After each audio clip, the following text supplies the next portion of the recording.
안녕하세요. 저는 이정옥입니다. 올해 74입니다. 제 이야기를 들어주시겠습니까? 제 아들은 어느 장대비 쏟아지던 날 제게 이렇게 말했습니다. 엄마, 오늘 당장 나가주세요. 그날 밤 저는 캐리어 하나 들고 지하철역 벤치에 앉아 있었습니다. 평생 국수면을 뽑으며 살아온 이 손으로 아들을 의사로 키워냈습니다. 그런데 그 아들이 저를 길거리로 내몰았습니다. 어떻게 이런 일이 일어났을까요? 지금부터 제 이야기를 들려드리겠습니다. 29의 나이에 남편과 함께 작은 재면 가게를 열었습니다. 그때는 정말 아무것도 없었습니다. 가게라고 해봐야 전봇대 옆 천막 하나가 전부였고 냉장고도 없어서 멸치는 매일 아침 시장에서 사와야 했습니다. 남편은 새벽부터 밤까지 반죽을 치댔고 저는 그 옆에서 국물을 끓였습니다. 손님이 별로 없던 초창기에도 우리는 멈추지 않았습니다. 남편은 늘 말했습니다. 여보, 우리 면발은 정직해. 손으로 뽑은 면은 기계로 뽑은 거랑 달라. 언젠간 사람들이 알아볼 거야. 남편 말이 맞았습니다. 소문이 나기 시작했고 가게 앞에는 줄이 생겼습니다.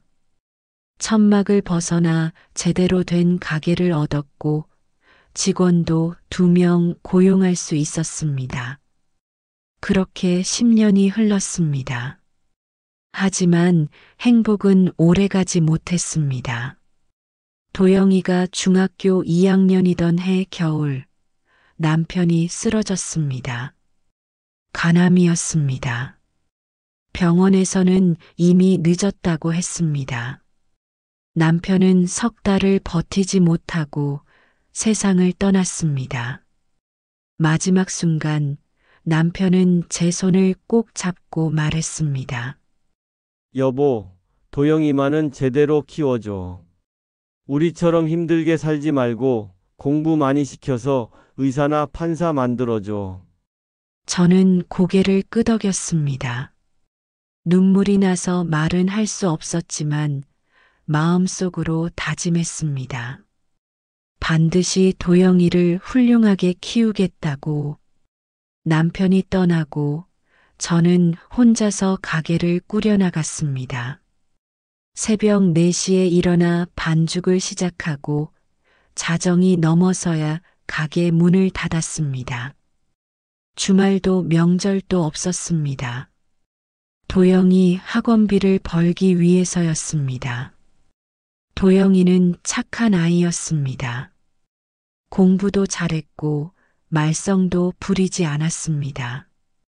학교에서 상을 받아올 때마다 저는 가슴이 벅찼습니다. 이 아이만큼은 제대로 키워내고 있다는 자부심이 있었습니다. 고등학교 3학년이 되던 해 도영이는 말했습니다. 엄마, 나 의대 갈 거야. 아빠 약속 지킬 거야. 저는 눈물이 났습니다. 이 아이가 아빠를 기억하고 있다는 게, 그리고 아빠와의 약속을 지키려 한다는 게 너무 고마웠습니다. 하지만 의대 준비는 만만치 않았습니다. 과외비만 한 달에 200만 원이 넘었습니다. 학원비까지 합치면 300만 원이 훌쩍 넘었습니다. 저는 가게 영업시간을 더 늘렸습니다. 새벽 3시에 일어나 준비를 시작하고 새벽 1시에야 잠자리에 들었습니다. 허리가 아파서 밤마다 파스를 붙였습니다. 손목도 저려왔지만 참았습니다. 도영이가 공부하는 모습을 보면 저절로 힘이 났습니다. 그리고 드디어 합격 통지서가 왔습니다. 도영이는 제 품에 안겨 울었습니다. 저도 울었습니다. 우리는 그렇게 한참을 울고 웃었습니다. 그날 저는 가게 앞에 현수막을 걸었습니다. 빨간 바탕에 노란 글씨로 하도영 의대 합격이라고 크게 써서요. 동네 사람들이 축하해 줬습니다. 단골 손님들은 국수값을 더 얹어주기도 했습니다. 저는 그 돈으로 국물용 멸치를 더 좋은 걸로 바꿨습니다. 기쁜 마음을 손님들에게도 나눠주고 싶었습니다. 의대 생활은 쉽지 않았습니다. 교재비만 한 학기에 100만 원이 넘었고 실습복이며 청진기며 사야 할 것들이 끝도 없이 나왔습니다. 저는 직원들에게 미안하지만 급여를 조금씩 깎았고 제 몫은 아예 없앴습니다. 전공의 시절에는 더 힘들었습니다. 도영이는 병원에서 밤낮 없이 일했고 제대로 밥도 못 먹는다고 했습니다. 저는 매일 새벽 도시락을 싸서 병원 앞까지 가져다 줬습니다. 왕복 2시간 거리였지만 제 아들이 굶는다는 생각을 하면 발걸음이 저절로 빨라졌습니다. 그렇게 몇 년이 흘렀습니다. 도영이는 32의 나이에 전문의가 되었습니다. 정형외과 전문의였습니다. 저는 그날도 가게 앞에 현수막을 걸었습니다. 동네 사람들이 또 축하해 줬습니다. 그리고 얼마 후 도영이가 여자친구를 데려왔습니다. 박세연이라는 이름의 29살 약사였습니다. 키가 크고 날씬했으며 화장을 진하게 한 얼굴이었습니다. 처음 본 순간부터 왠지 모를 불편함이 느껴졌지만 저는 그 감정을 애써 무시했습니다. 도영이가 좋아하는 사람이라면 저도 좋아해야 한다고 생각했습니다. 어머니 안녕하세요? 세연은 공손하게 인사했습니다. 하지만 그 눈빛에는 따뜻함이 없었습니다. 저를 훑어보는 시선이 마치 물건을 평가하는 것 같았습니다. 어머니 혼자 사세요? 응, 아버지는 일찍 돌아가셨어. 집은 어머니 명의세요? 갑작스러운 질문에 저는 당황했습니다. 도영이는 옆에서 민망한 듯 웃었습니다. 세연아, 그런 건 나중에 천천히. 알아야 될 거 아니야? 결혼하면 다 알게 될 건데. 세연의 목소리에는 거침이 없었습니다. 저는 그저 고개를 끄덕였습니다. 응, 집은 내 명이야. 가게도.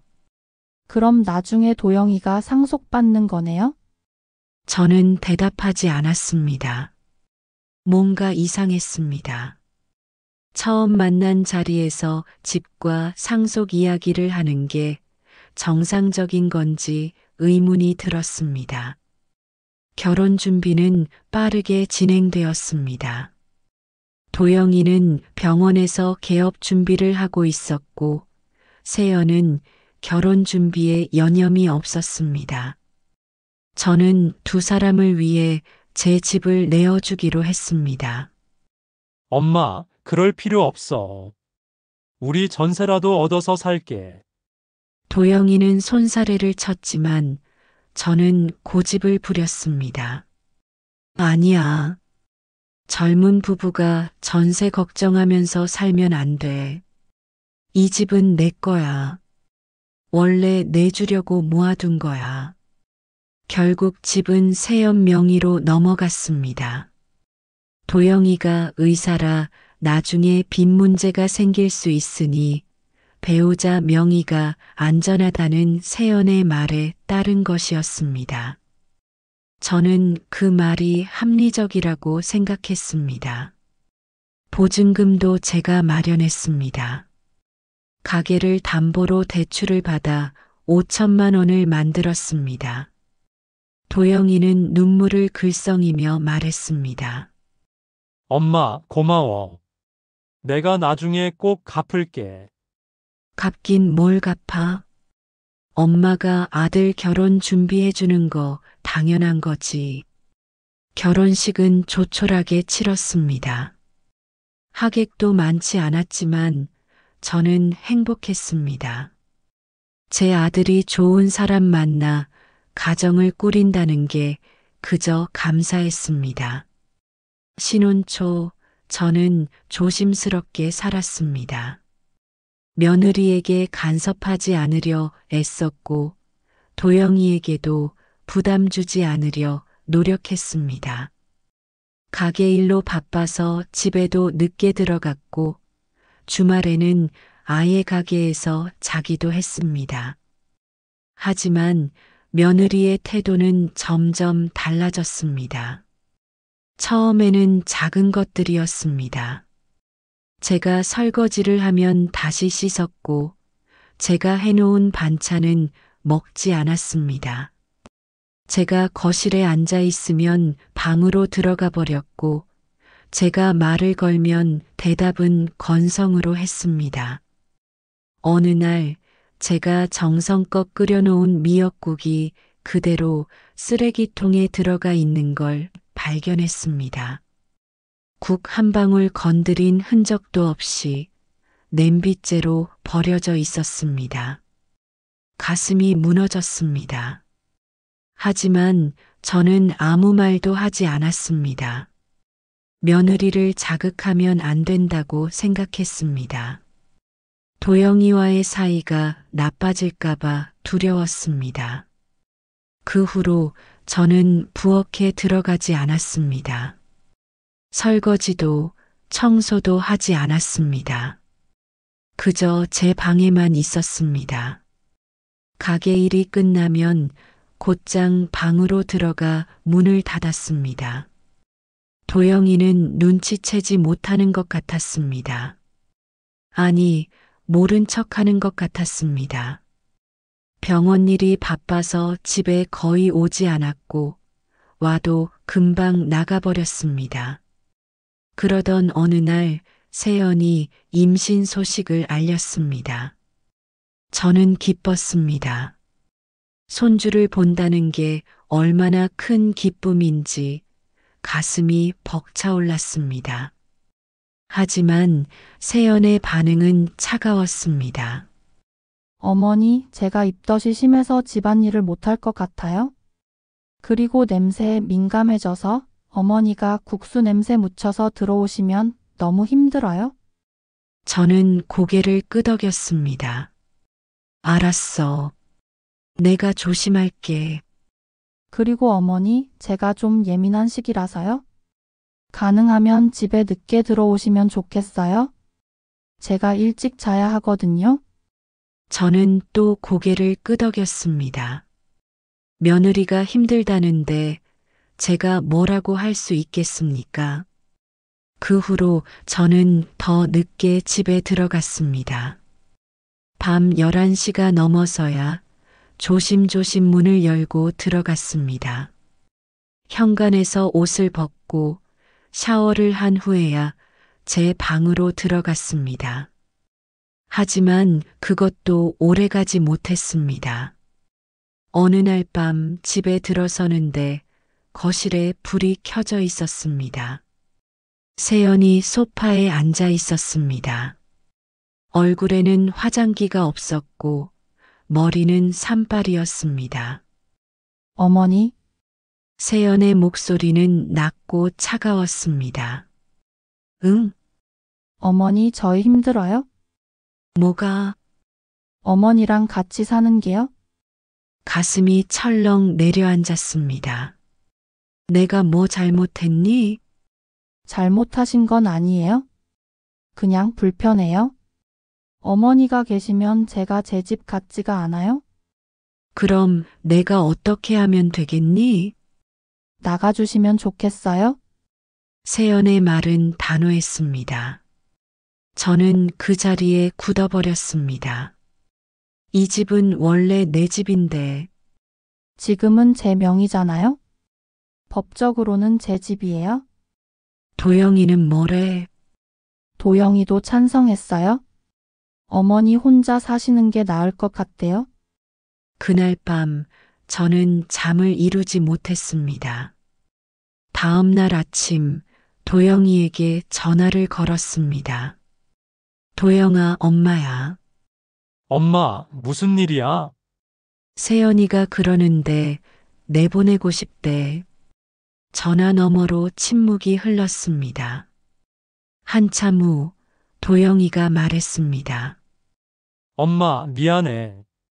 근데 와이프가 너무 힘들어해. 임신 중이라 예민하기도 하고. 그래도 나는 내 엄마잖아. 알아, 엄마. 근데 지금은 와이프를 먼저 생각해야 할 것 같아. 엄마, 이해해줘. 전화가 끊겼습니다. 저는 그 자리에 주저앉았습니다. 며칠 후 도영이가 집에 왔습니다. 밖에서는 장대비가 쏟아지고 있었습니다. 도영이는 현관문을 열자마자 말했습니다. 엄마, 오늘 당장 나가주세요. 도영아, 집도 이제 엄마 명이 아니고 와이프가 많이 힘들어해요. 제발 협조해주세요. 저는 아들의 얼굴을 바라봤습니다. 그 얼굴에는 미안함도 죄책감도 보이지 않았습니다. 그저 빨리 나가달라는 재촉만이 있었습니다. 저는 말없이 캐리어를 꺼냈습니다. 옷가지 몇 벌과 남편 사진, 그리고 가게에서 쓰던 면포 한 장을 넣었습니다. 더 이상 가져갈 게 없었습니다. 현관문을 나서는 순간 뒤에서 문이 닫히는 소리가 들렸습니다. 빗속에서 저는 캐리어를 끌고 걸었습니다. 어디로 가야 할지 몰랐습니다. 가게로 가기에는 너무 멀었고 갈 곳도 없었습니다. 결국 지하철역에 도착했습니다. 역사 안은 따뜻했고 벤치가 있었습니다. 저는 그곳에 앉아 밤을 보냈습니다. 그날 밤 저는 평생 처음으로 거리의 사람이 되었습니다. 74의 나이에 평생 손으로 면을 뽑아 아들을 키워낸 제가 지하철역 벤치에서 잠을 청하고 있었습니다. 빗소리가 들렸습니다. 저는 눈을 감았습니다. 남편 얼굴이 떠올랐습니다. 그리고 어린 도영이의 얼굴도. 눈물이 흘러내렸습니다. 이게 제 인생의 끝일까요? 이렇게 버려지는 게 제가 평생 일한 대가일까요?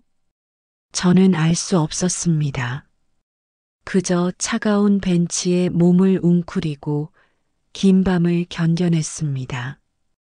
지하철역에서의 생활이 일주일째 접어들었습니다. 처음 며칠은 정말 견디기 힘들었습니다. 밤이 되면 추위가 뼛속까지 파고들었고 화장실도 마음대로 갈 수 없었습니다. 역무원들의 눈치를 봐야 했고 지나가는 사람들의 시선도 견뎌야 했습니다. 하지만 사람은 적응하는 동물인가 봅니다. 나흘째부터는 조금씩 요령이 생겼습니다. 새벽 5시에 일어나 화장실에서 세수를 하고 역 근처 편의점에서 김밥 하나를 사 먹었습니다. 낮에는 가게에 나가 일을 했고 밤이 되면 다시 지하철역으로 돌아왔습니다. 직원들은 제 상황을 모르는 것 같았습니다. 아니, 알면서도 모른 척하는 것 같기도 했습니다. 저는 아무렇지 않은 척 웃으며 면을 뽑았습니다. 손님들에게도 친절하게 대했습니다. 제 처지를 들키고 싶지 않았습니다. 그런데 이상한 일이 생겼습니다. 어느 날 저녁 지하철역 앞에서 한 청년이 택시를 타려고 서두르고 있었습니다. 정장 차림에 서류 가방을 든 모습이었는데 택시에 오르는 순간 가방에서 서류 뭉치가 우수수 떨어졌습니다. 아, 저기요. 저는 소리쳤지만 택시는 이미 출발하고 있었습니다. 저는 바닥에 떨어진 서류들을 주워 모았습니다. 비가 올 것 같아서 서둘러 챙겼습니다. 서류를 펼쳐보니 낯선 단어들이 가득했습니다. 주주총회, 경영권 분쟁, 이사회 결의안 같은 것들이었습니다. 저는 이런 걸 잘 모르지만 중요한 서류라는 건 알 수 있었습니다. 그런데 구겨진 메모지 하나가 눈에 띄었습니다. 급하게 쓴 듯한 글씨였습니다. 이번 주주총회에서 밀리면 끝이다. 형들은 절대 양보하지 않을 것이다. 어떻게든 지분을 확보해야 한다. 하지만 방법이 보이지 않는다. 마지막 문장 아래에는 밑줄이 여러 번 그어져 있었습니다. 절박함이 느껴졌습니다. 저는 그 메모를 한참 들여다봤습니다. 문득 제 손이 움직였습니다. 메모지 여백에 볼펜으로 조심스럽게 한 줄을 적었습니다. 국수면도 오래 누르면 뚝 끊어집니다. 마음도 기회도 너무 누르지 마세요. 때로는 놓아야 다시 잡을 수 있습니다. 왜 그런 말을 적었는지 저도 모르겠습니다. 그냥 그 청년의 절박함이 제 마음과 닮아 있다는 생각이 들었습니다. 저도 지금 모든 걸 놓아버린 상태였으니까요. 저는 서류를 영무실에 맡겼습니다. 분실물로 신고했고 주인이 찾아가기를 바랐습니다. 사흘이 지났습니다. 어느 날 오후 가게에서 일을 하고 있는데 낯선 남자 2명이 들어왔습니다. 한 명은 정장을 입은 청년이었고 다른 한 명은 경찰관이었습니다. 혹시 이정옥 사장님이신가요? 경찰관이 물었습니다. 저는 긴장하며 대답했습니다. 네, 제가 이정옥입니다. 며칠 전에 지하철역에서 서류를 주워서 신고하신 분 맞으시죠? 아, 네. 맞습니다. 그러자 정장 입은 청년이 앞으로 나왔습니다. 그는 깊게 허리를 숙였습니다. 정말 감사합니다. 그 서류들이 없었으면 저는 회사를 잃을 뻔했습니다. 아니에요. 당연히 해야 할 일을 한 것뿐입니다. 그런데 할머니 메모에 적어주신 그 말씀, 그게 저를 완전히 바꿔놨습니다. 청년의 눈빛이 진지했습니다. 제 이름은 차준서입니다. 누들베이라는 푸드테크 회사를 운영하고 있습니다. 누들베이요? 네, 국수를 주제로 한 브랜드입니다. 전국에 체인점이 50개 정도 있고요. 저는 놀랐습니다. 그런 큰 회사를 운영하는 사람이라니. 그런데 왜 저를 찾아오셨나요? 준서는 잠시 망설이다가 입을 열었습니다. 할머니, 제가 차 재벌 회장의 막내 아들입니다. 형들이 둘 있는데 아버지가 돌아가신 후 유산 분쟁이 시작됐습니다. 형들은 제가 만든 누들베이의 경영권을 빼앗으려고 했고 저는 그걸 막으려고 필사적이었습니다. 그는 계속 말을 이었습니다. 그날 주주총회 직전이었습니다. 저는 지분 싸움에서 밀리고 있었고 모든 게 끝날 것 같았습니다. 그런데 할머니가 적어주신 그 말을 보고 깨달았습니다. 제가 너무 움켜쥐려고만 했다는 걸요. 그래서 어떻게 하셨나요? 지분 일부를 직원들에게 나눠줬습니다. 형들은 예상하지 못한 수였죠. 직원들은 제 편이 됐고 주주총회에서 이길 수 있었습니다. 저는 감탄했습니다. 잘하셨네요. 아닙니다. 할머니 덕분입니다. 그리고 할머니, 제가 메모를 더 읽어봤습니다. 할머니가 국수장인이시라는 걸 알았습니다. 아, 장인까지는 아니고요. 아닙니다. 이 가게가 40년 넘게 한 자리를 지켰다는 것만으로도 대단한 겁니다. 할머니, 제게 국수를 가르쳐 주실 수 있습니까? 저는 당황했습니다. 가르쳐 드릴 게 뭐가 있겠어요. 저는 그냥 평범하게 면 뽑아온 사람인데요.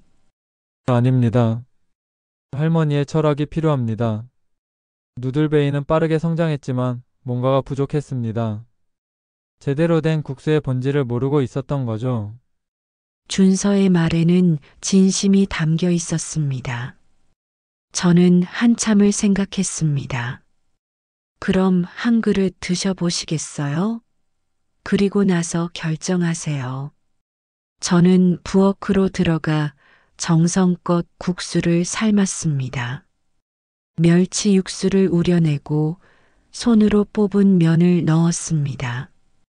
고명은 간단하게 올렸지만 마음만은 정성스럽게 담았습니다. 준서는 한 입 먹더니 눈을 감았습니다. 그리고 천천히 씹었습니다. 이거예요. 바로 이 맛이에요. 무슨 맛이요? 정성의 맛입니다. 할머니, 저희 회사의 고문이 되어주세요. 급여는 넉넉하게 드리겠습니다. 고문이요? 저 같은 사람이 무슨 고문을? 할머니의 손맛과 경험이 필요합니다. 그리고 준서는 잠시 말을 멈췄다가 조심스럽게 물었습니다. 실례지만 할머니께서 지금 어디서 지내고 계신가요? 저는 할 말을 잃었습니다. 준서는 제 표정을 보고 눈치챈 것 같았습니다. 혹시 힘든 상황이신가요? 저는 고개를 끄덕였습니다. 더 이상 숨길 수가 없었습니다. 지하철역에서 지내고 있습니다. 준서의 얼굴이 굳었습니다. 어떻게 그런 일이? 저는 조용히 제 이야기를 들려줬습니다. 아들 이야기, 며느리 이야기, 그리고 쫓겨난 이야기까지 말하다 보니 눈물이 났습니다.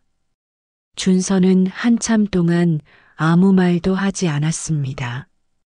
그러다가 단호하게 말했습니다. 할머니, 오늘부터 회사 기숙사에서 지내세요. 그리고 내일부터 출근하시면 됩니다. 급여는 월 500만 원 드리겠습니다. 너무 많아요. 아닙니다. 할머니의 가치는 그 이상입니다.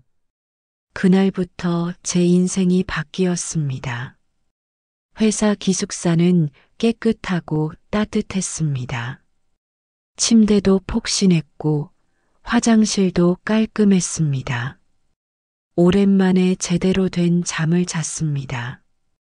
다음 날 출근하자 직원들이 반겨줬습니다. 처음에는 어색했지만 금방 친해졌습니다.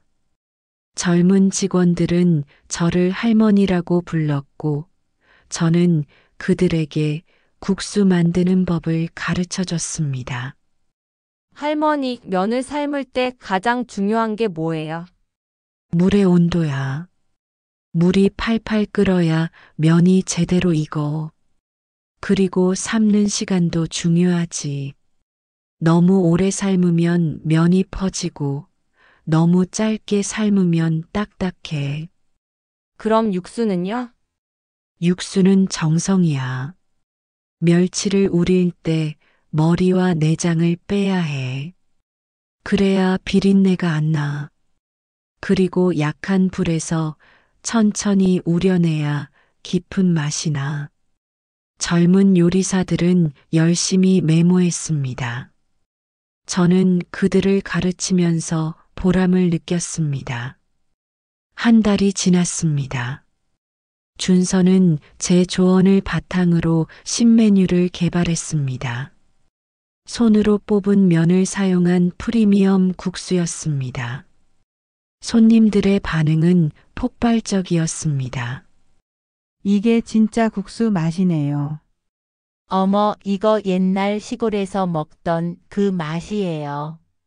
매출이 급증했습니다. 준서는 신이 났습니다. 할머니 대박입니다. 이번 분기 매출이 전년 대비 300% 증가했어요. 그래, 다행이네. 다행이 아니라 기적이죠. 할머니 덕분입니다. 직원들도 저를 국수의 여왕이라고 불렀습니다. 처음에는 쑥스러웠지만 나중에는 그 별명이 좋았습니다. 그런데 어느 날 준서가 진지한 표정으로 말했습니다. 할머니 제가 생각한 게 있습니다. 뭔데? 무료 급식소를 만들고 싶습니다. 무료 급식소? 내 할머니처럼 어려운 상황에 계신 어르신들을 위해서요.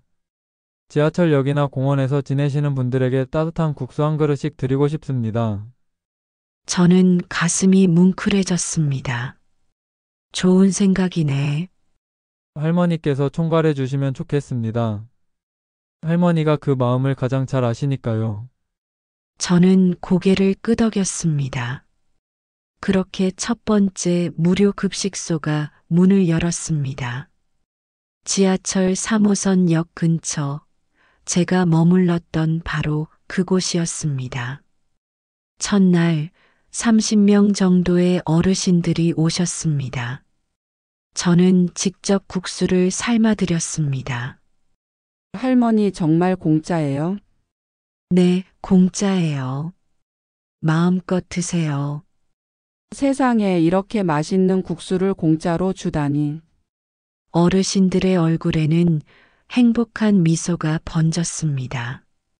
저는 그 모습을 보며 눈물이 났습니다. 얼마 전까지만 해도 저도 저 자리에 있었습니다. 무료 급식소는 점점 확대되었습니다. 서울 전역에 5곳, 그리고 부산, 대구, 광주에도 문을 열었습니다. 언론에서도 관심을 가졌습니다. 누들베이 사회환원 프로젝트 시작. 74 할머니가 이끄는 무료 급식소의 기적. 기사가 나가자 반응이 뜨거웠습니다. 후원금도 들어왔고 자원봉사자들도 몰려왔습니다. 저는 바쁘지만 행복했습니다. 아침마다 급식소를 돌아다니며 어르신들을 만났고 그들의 이야기를 들었습니다. 제 이야기와 비슷한 사람들이 참 많았습니다. 저도 아들한테 쫓겨났어요. 저는 딸이 시설에 보내려고 해서 도망쳤어요. 저는 연금을 다 빼앗겼어요. 저는 그들을 안아주었습니다. 함께 울었고 함께 웃었습니다. 그러던 어느 날이었습니다. 급식소 앞에 낯익은 얼굴이 나타났습니다. 도영이었습니다. 아들 하도영이 초라한 모습으로 서 있었습니다. 정장은 구겨져 있었고 얼굴은 수척했습니다. 며칠 동안 씻지 않은 것 같은 모습이었습니다. 저는 그 자리에 얼어붙었습니다. 도영이는 제 눈을 피하며 말했습니다. 엄마, 그 목소리에는 힘이 없었습니다. 저는 아무 말도 할 수 없었습니다. 엄마, 나 좀 도와줘. 도영이가 무릎을 꿇었습니다. 사람들이 웅성거렸습니다. 저는 그를 일으켜 세우고 조용한 곳으로 데려갔습니다. 무슨 일이야? 병원이 망했어. 부도 났어. 뭐라고? 의료사고가 났어. 환자가 죽었고 유가족이 고소했어. 보험으로도 감당이 안 됐어. 빚이 10억이 넘어.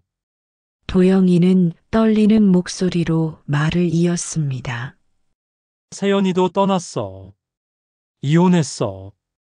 애를 데리고 외국으로 갔어. 손주는 못 봐. 면접 교섭권도 없어. 저는 할 말을 잃었습니다. 도영이는 계속 울먹였습니다. 엄마, 나 정말 잘못했어. 그때 엄마를 내쫓은 거 평생 후회하고 있어. 제발 한 번만 용서해줘. 나 좀 살려줘. 저는 도영이를 바라봤습니다. 제 아들, 제가 평생 키워온 아들. 그런데 지금은 너무나 낯선 사람 같았습니다. 도영아, 응, 엄마. 너는 나를 버렸어. 알아, 엄마. 정말 미안해. 미안하다고 다 되는 게 아니야. 저는 단호하게 말했습니다. 제 안에서 무언가가 끓어올랐습니다. 분노였을까요? 아니면 슬픔이었을까요? 너 때문에 나는 지하철역에서 잤어. 74의 나이에 거리에서 떠돌았어. 그게 얼마나 무섭고 외로운 일인지 너는 알아? 엄마, 너는 내가 키워준 은혜를 배신했어. 너는 내 집을 빼앗았고 나를 길거리로 내쫓았어. 그런 내가 지금 도와달라고? 도영이는 대답하지 못했습니다. 저는 깊게 숨을 쉬었습니다. 그리고 말했습니다. 도영아, 너는 내 아들이 맞다. 하지만 지금의 나는 나를 먼저 생각하는 사람이야. 미안하지만 너를 도와줄 수 없어. 엄마, 제발. 돌아가. 저는 돌아섰습니다. 뒤에서 도영이의 울음소리가 들렸지만 저는 멈추지 않았습니다. 그날 밤 저는 잠을 이루지 못했습니다. 도영이의 얼굴이 계속 떠올랐습니다. 하지만 저는 제 결정을 후회하지 않았습니다. 다음 날 준서에게 모든 이야기를 했습니다. 준서는 한참을 듣더니 말했습니다. 할머니 법적으로 대응하시는 게 어떨까요? 법적으로? 내 할머니 집을 부당하게 빼앗은 거잖아요. 그리고 할머니를 유기한 것도 범죄입니다. 저는 고개를 저었습니다. 그래도 내 아들인데. 할머니, 그 아들이 할머니를 어떻게 대했는지 생각해 보세요. 이건 용서의 문제가 아니라 정의의 문제입니다. 준서의 말이 맞았습니다. 저는 고민 끝에 법무법인을 찾았습니다. 변호사는 제 이야기를 듣고 고개를 끄덕였습니다. 충분히 소송 가능합니다. 증여 취소 소송과 노인학대 혐의로 고소할 수 있습니다. 정말요? 네, 할머님께서 집을 증여하실 때 부양을 전제로 하셨죠? 그런데 오히려 할머님을 내쫓았다면 이는 명백한 증여 조건 위반입니다. 그리고 노인을 유기한 것도 형사처벌 대상입니다. 저는 한참을 망설였습니다. 그래도 내 아들인데 감옥에 보내는 게 맞는 걸까? 하지만 준서가 옆에서 말했습니다. 할머니, 이건 할머니만의 문제가 아닙니다. 세상에는 할머니처럼 자식에게 버림받은 노인들이 너무 많습니다. 할머니가 이번 일을 제대로 해결하시면 다른 분들에게도 희망이 될 겁니다. 그 말이 제 마음을 움직였습니다. 저는 고개를 끄덕였습니다. 알겠습니다. 소송 진행해 주세요. 소송이 시작되었습니다. 변호사는 철저하게 증거를 수집했습니다. 제가 증여할 당시의 통장 내역, 가계 대출 기록, 그리고 지하철역 CCTV 영상까지 확보했습니다. 결정적인 증거도 나왔습니다. 세연이 친구들에게 보낸 카카오톡 메시지였습니다. 시어머니 드디어 내쫓았어. 이제 집이 완전 내 거야? 얼마나 답답했게 잘했어. 근데 나중에 문제 안 돼? 집 원래 시어머니 거였잖아. 괜찮아? 어차피 명의는 내 거고 시어머니는 아무것도 모르잖아? 나이 많은 사람이 뭘 알겠어? 변호사가 이 메시지를 보여줬을 때 저는 온몸이 떨렸습니다. 분노보다는 허탈함이 먼저 왔습니다. 이렇게까지 저를 우습게 봤다는 게 믿기지 않았습니다. 재판이 시작되었습니다. 법정에서 도영이와 세연을 마주했습니다. 두 사람은 초라한 모습이었습니다. 도영이는 눈을 마주치지 못했고 세연은 화가 잔뜩 난 표정이었습니다. 세연의 변호사가 말했습니다. 증여는 법적으로 완료된 것입니다. 원고께서 자발적으로 집을 증여하셨고 아무런 조건도 명시하지 않으셨습니다. 우리 변호사가 반박했습니다. 증여 당시 원고는 피고 부부와 함께 거주할 것을 전제로 했습니다. 이는 암묵적 부양 조건이 있었음을 의미합니다.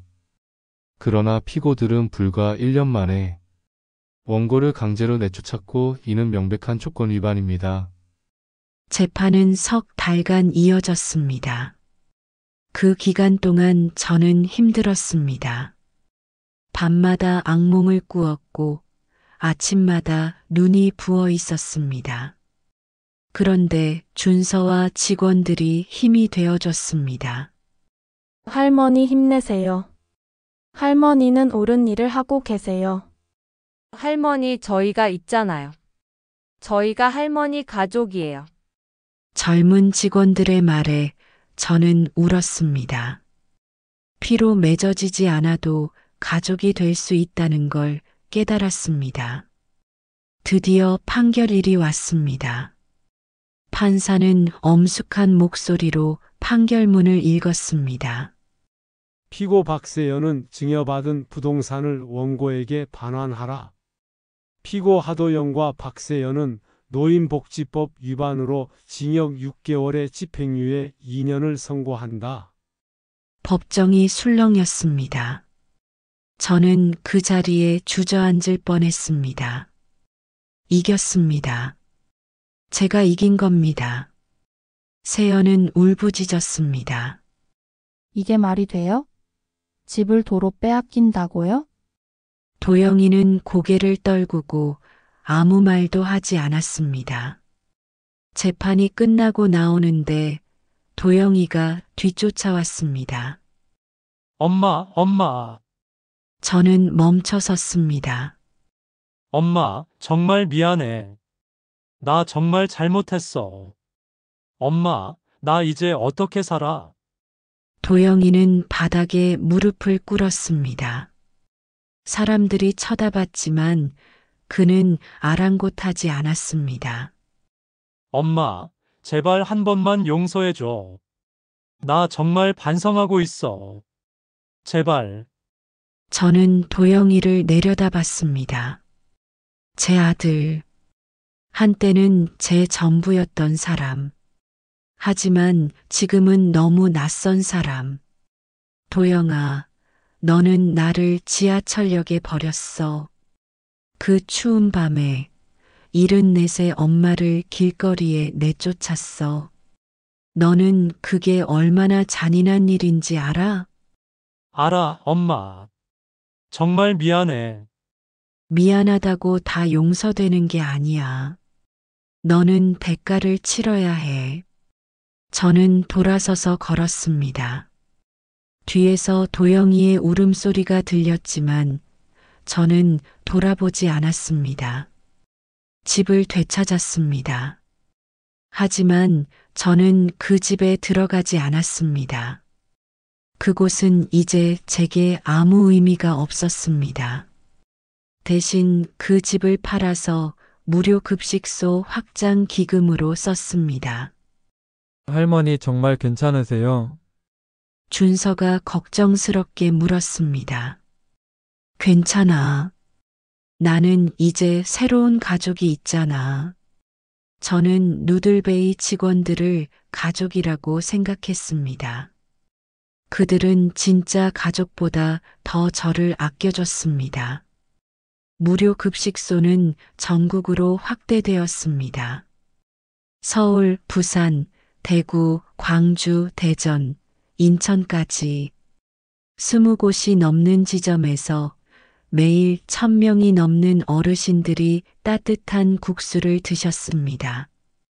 언론에서도 관심을 가졌습니다. 버려진 할머니 국수로 세상을 바꾸다. 74 이정옥 할머니의 기적. 누들베이 사회적 기업으로 거듭나다. 기사가 나가자 후원이 쏟아졌습니다. 개인 후원자부터 대기업까지 모두가 힘을 보탰습니다. 저는 그 돈으로 더 많은 급식소를 열었습니다. 그리고 새로운 프로젝트도 시작했습니다. 자식에게 버림받은 노인들을 위한 쉼터였습니다. 그곳에서는 잠자리뿐만 아니라 심리 상담, 법률 지원까지 제공했습니다. 할머니, 저도 아들한테 쫓겨났어요. 근데 여기 와서 새 삶을 찾았어요. 저는 딸이 제 연금을 다 빼앗아 갔는데 여기서 도움받아서 되찾았어요. 쉼터를 찾는 어르신들의 이야기를 듣다 보면 제 가슴이 아팠습니다. 세상에는 저 같은 사람들이 너무 많았습니다. 1년이 흘렀습니다. 어느 날 급식소에서 일하고 있는데 낯선 사람이 찾아왔습니다. 중년 남자였는데 얼굴이 낯익었습니다. 혹시 이정옥 할머님이신가요? 네, 그런데요. 저는 교도소 교화 프로그램 담당자입니다. 하도영 씨가 할머님을 꼭 만나고 싶다고 해서 왔습니다. 도영이가요? 네, 하도영 씨가 교도소에서 모범수로 지내고 있습니다. 반성문도 썼고 봉사활동도 열심히 하고 있습니다. 저는 망설였습니다. 저는 만나고 싶지 않은데요. 할머님 한 번만 기회를 주시면 안 될까요? 하도영 씨가 정말 많이 변했습니다. 그 남자는 편지 한 통을 건넸습니다. 도영이가 쓴 편지였습니다. 저는 그 편지를 받아 읽었습니다. 엄마께, 엄마, 정말 오랜만입니다. 엄마는 잘 지내시는지 궁금합니다. 저는 여기 교도소에서 매일 엄마 생각을 합니다. 엄마께 저지른 죄가 얼마나 큰지 이제야 깨달았습니다. 저는 엄마를 지하철역에 버렸습니다. 74세 엄마를 추운 겨울밤에 길거리로 내쫓았습니다. 그게 얼마나 잔인한 일인지 이제야 알겠습니다. 교도소에서 봉사활동을 하며 노숙자분들을 만났습니다. 그분들의 이야기를 들으며 엄마 얼굴이 떠올랐습니다. 엄마도 저 때문에 그런 삶을 사셨구나 하는 생각에 밤마다 울었습니다. 엄마, 저는 용서받을 자격이 없다는 걸 압니다. 하지만 그래도 한 번만 만나서 제대로 사과하고 싶습니다. 엄마가 만나주신다면 저는 평생 엄마를 위해 살겠습니다. 다시는 엄마를 실망시키지 않겠습니다. 엄마 사랑합니다. 아들 도영 올림. 편지를 읽는 동안 눈물이 났습니다. 저는 한참을 울다가 고개를 들었습니다. 알겠습니다. 한번 만나보겠습니다. 교도소 면회실은 차갑고 을씨년스러웠습니다. 투명한 유리를 사이에 두고 저는 도영이와 마주 앉았습니다. 도영이는 많이 야위어 있었습니다.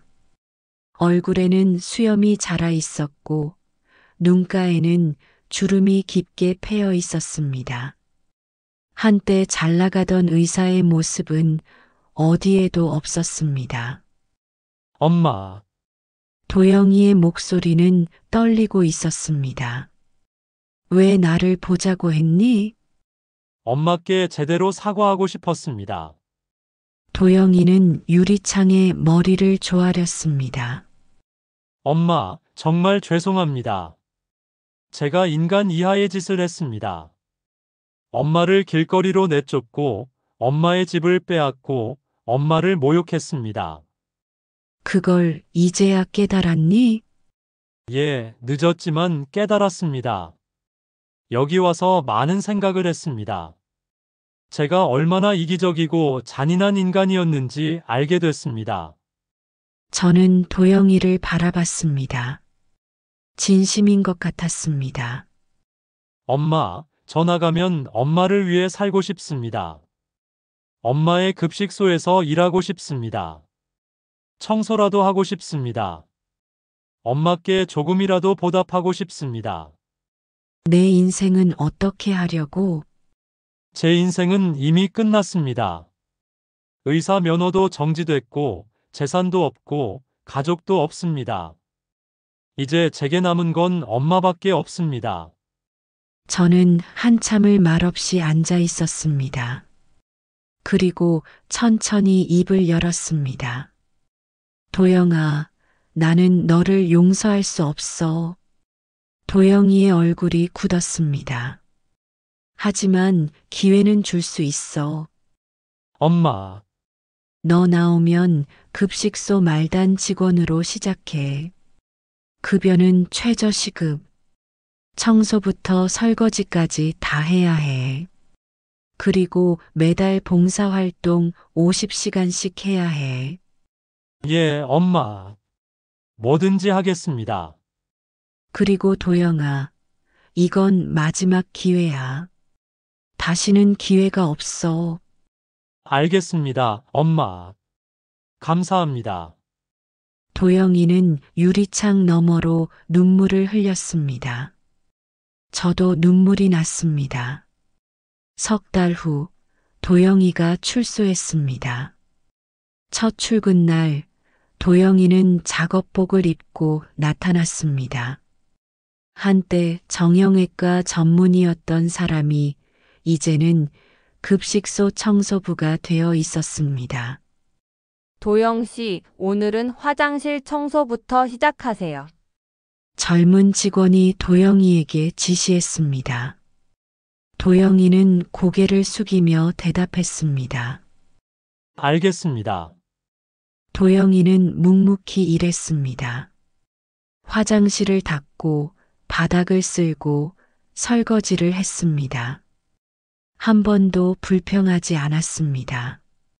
점심시간에 저는 도영이를 불렀습니다. 도영아, 밥 먹어. 예, 엄마. 도영이는 직원들과 함께 국수를 먹었습니다. 옛날 같았으면 상상도 못할 모습이었습니다. 한 달이 지났습니다. 도영이는 계속 성실하게 일했습니다. 새벽 6시에 출근해서 밤 9시에 퇴근했습니다. 주말에는 봉사활동을 나갔습니다. 직원들도 점차 도영이를 인정하기 시작했습니다. 도영 씨, 생각보다 성실하시네요. 열심히 하시는 거 보니 진짜 반성하시는 것 같아요. 석 달이 지나자 도영이는 조금씩 변하기 시작했습니다. 얼굴에 생기가 돌았고 말투도 부드러워졌습니다. 어느 날 급식소에 한 노인이 찾아왔습니다. 허리가 굽어 있었고 다리를 절고 있었습니다. 할머니, 어디 아프세요? 도영이가 다가가 물었습니다. 허리가 아파서 그래. 제가 한번 봐드릴게요. 저 의사였거든요. 도영이는 조심스럽게 할머니의 허리를 살폈습니다. 그리고 간단한 스트레칭을 알려드렸습니다. 이렇게 하시면 조금 나아지실 거예요. 아이고 고맙네. 정말 신기하게 나아지는 것 같아. 그 모습을 보며 저는 생각했습니다. 도영이에게도 아직 선한 면이 남아있구나. 1년이 흘렀습니다. 도영이는 이제 급식소의 중요한 일원이 되어 있었습니다. 어르신들의 건강을 챙겨드리고 아픈 곳이 있으면 병원을 연결해 드렸습니다. 어느 날 도영이가 찾아왔습니다. 엄마, 말씀드릴 게 있습니다. 뭔데? 저 다시 의사로 돌아가고 싶습니다. 저는 깜짝 놀랐습니다. 의사로?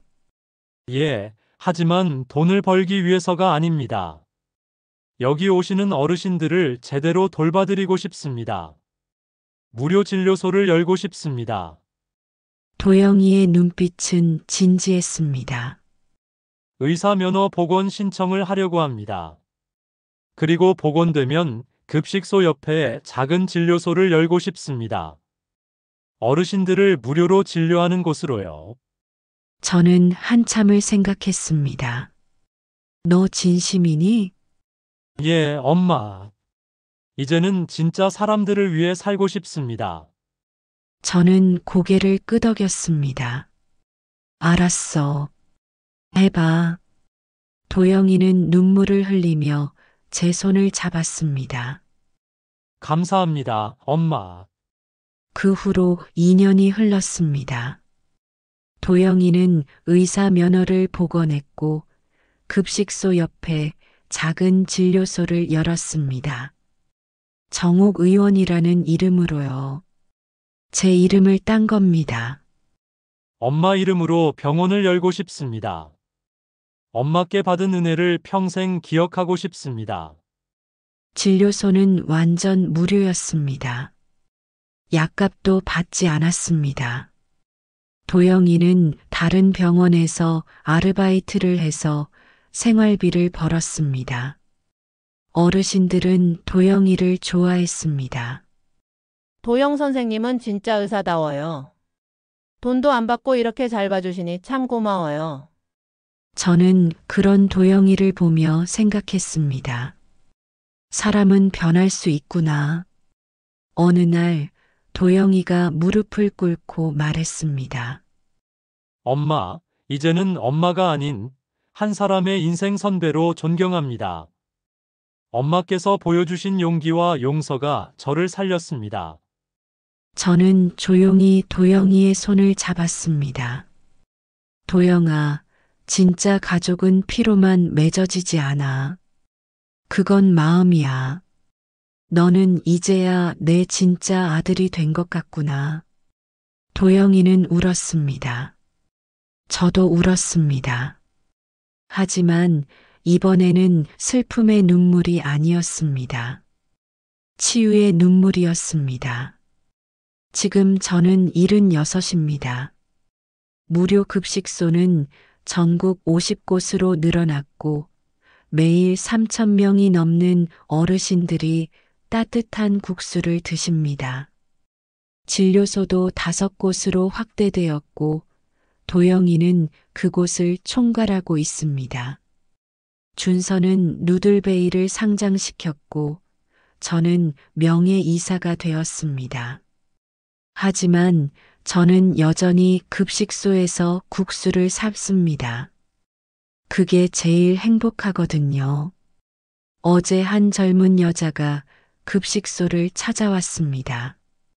시어머니께 쫓겨났다고 했습니다. 저는 그녀를 안아주었습니다. 괜찮아요. 여기서 새로 시작하세요. 끝이 아니라 시작이에요. 그녀는 제 품에서 울었습니다. 저는 생각합니다. 절망의 밤이 국수 한 그릇으로 이어졌듯이 제 삶도 그렇게 이어졌다고. 그리고 이제는 제가 다른 사람들의 밤을 따뜻하게 해주는 사람이 되었다고. 국수 면발처럼 가늘고 길게 저의 삶은 계속됩니다. 수천 그릇의 따뜻한 국수가 오늘도 세상으로 퍼져나갑니다. 저는 그 국수에 희망을 담습니다. 버려진 사람은 없다는 희망을요. 저는 이정옥입니다. 76의 국수 할머니입니다. 그리고 이제는 수천 명의 어르신들에게 엄마 같은 사람입니다. 제 이야기가 누군가에게 힘이 되었으면 좋겠습니다. 아무리 어두운 밤이라도 새벽은 온다는 것을요. 그리고 진짜 가족은 피가 아니라 마음으로 만들어진다는 것을요.